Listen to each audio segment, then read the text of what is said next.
4 Neptune missiles. A swarm of $50 FPV drones. And a Russian laser aircraft lab that goes dark in minutes. You saw the headline. Now see the method. We break down how decoys blinded S-300 and Pantsir screens, how Luti kamikaze UAVs carved holes in the radar net, and how a 1,000 kg penetrator slammed into hangars holding the A-60 laser platform. Stay, because the payoff is understanding why cheap noise can kill a billion-dollar signal. Before we move on, I'd like to ask you a small favor. If you appreciate this content, please take a second to like this video and subscribe to the channel. Over 98% of you watch the videos without subscribing. It costs you nothing, but it makes a huge difference to us. So, did you click the subscribe button? Great! Thank you so much. Now, back to the video. You hear the roar of nothing. Silent scopes. Empty rails. So how did cheap drones and 4 heavy missiles turn a defended airbase into a fire pit? Start with a 3-act plan. Act 1, an FPV decoy swarm floods screens with scrap-size returns and jittering tracks. Act 2, Luti-type kamikaze UAVs cut the radar nodes that stitch the network. Act 3, Neptune rides the ground like a shadow, then pops up to punch roofs and fuel points. On paper, S-300 and Pantsir own that airspace. Their sensor stack, Nebo, Podlet, 96L6E, exists to catch low flyers sneaking in under the lobe.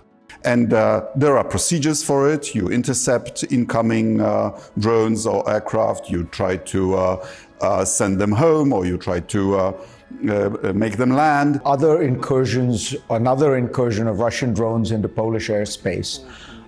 You might do more than shoot them down. There was an implication that NATO might take this battle to Russia. Instead of warheads, they had extra fuel tanks. So the Russians were trying to test us without starting the war. Test our air defenses, test the resilience of our population, the unity of our government. But then a cheap swarm shows up and the logic breaks. Operators see a storm of blips that don't hold speed or vector. Target files multiply. The decision loop stalls. Here's the decoy problem. A $50 FPV shows as a tiny echo with messy angles. Multiply it by dozens and you get a false reflection cloud. Batteries waste interceptors on ghosts. Crews chase noise while real threats ride the edges. The breach comes next. Luti-style UAVs skim hedges, slip along tree lines, and pass through building shadows where radar geometry thins out. They hunt the comms shelters and fire control links that keep the net coherent. Cut those ties and the picture falls apart. With nodes blind, mid-altitude search radars see less. Tracking radars narrow to chase single beams. That creates a lane. A low, fast penetrator now has seconds of clean approach. Neptune takes it. Inertial and GNSS guide the midcourse. The missile hugs terrain to sit below the horizon line, then, in terminal, the seeker cues and drives a roof punch on hangars and fuel nodes. One clean path. One violent entry. Build the target picture. Hangar doors closed. Engines cold. Power modules and oil stockpiles stacked tight. A penetrator incendiary turns that inventory into a chain reaction from the inside out. The network failed before the missiles arrived. When the warheads hit, they exploited a vacuum. Now the gate is open. Walk the strikes in, hangar by hangar, then cut the fuel spine that feeds bomber lines across the region. Do you believe that this is part of a Russian strategy of probing to see whether NATO is actually going to respond if it were to do things in NATO territory? This was a deliberate provocation. 21 drones were launched from a single location, different from the launch sites of the drones against Ukraine. Composition of the drone swarm was different. If it was a sideshow of the attack on Ukraine, you would expect the same proportion of armed and unarmed drones. All these drones were unarmed. You saw the smoke. The first fires weren't random. They started where uptime lives, power modules in one hull, engine bays in another, and the fuel hub that keeps bombers ready to roll. Map the set. Hangar 2 held the A-60 test gear, racks and cabling tied to auxiliary power.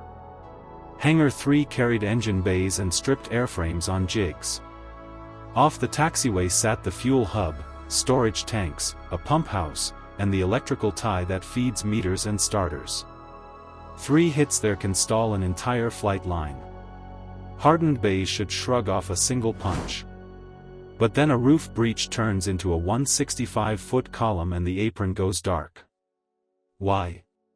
Because a penetrator doesn't spend its energy outside. It waits. The logic is simple and cruel. Mass drives through the roof skin and truss. A delay fuse lets the body travel inside. The incendiary mix throws hot shards and burning gel, so oils, sealants, and insulation light fast. You don't see a blast wave. You see systems fail and heat take over. First strike lands on Hangar 2. Roof shears. The test module scatters across the bay. Auxiliary power dies as breakers trip and lines arc fire pulls into cable trays and drips along harness runs. Lubricants flare. Stored parts add fuel. Second strike cuts Hangar 3. A roof punch drops into engine bays. Multiple ignition points bloom under cowls. Smoke forces out through vents and service doors. Heat warps fittings and ducts, pushes flame along service chases, and brings down light rigs and lifts. Then the fuel hub. A warhead cracks a tank shell, hits the pump house, and knocks the electrical distribution off its feet. Flow severs. Pressures spike. A flash fire leaps across pooled fuel. Pumps fail in sequence, and the grid trips out with them. With the A-60 kit wrecked and lines offline, bomber routes slow, shift, and lose readiness. The kill wasn't a single building. It was hangars, power, and fuel in one chain. The real lesson sits upstream. Cheap noise made a trillion-ruble defense look the wrong way. The cheapest object in the sky can unlock the priciest target on the map. That's the lesson that keeps repeating. Future deep strikes lean on autonomy, mesh links, and low-cost attritables that swarm, spoof, and saturate. Expect terrain-following cruise profiles, passive sensors, and decoys that copy radar skin returns. Defense must shift to layered IR search and track, mobile emitters, civil-military radar fusion, and hardened, dispersed fuel and power. If you want more hard, tactical breakdowns of deep strikes and air defense battles, subscribe, and tell me in the comments, decoy swarm first or radar node kill first? Comment your choice below. The next fight goes to speed and signal control.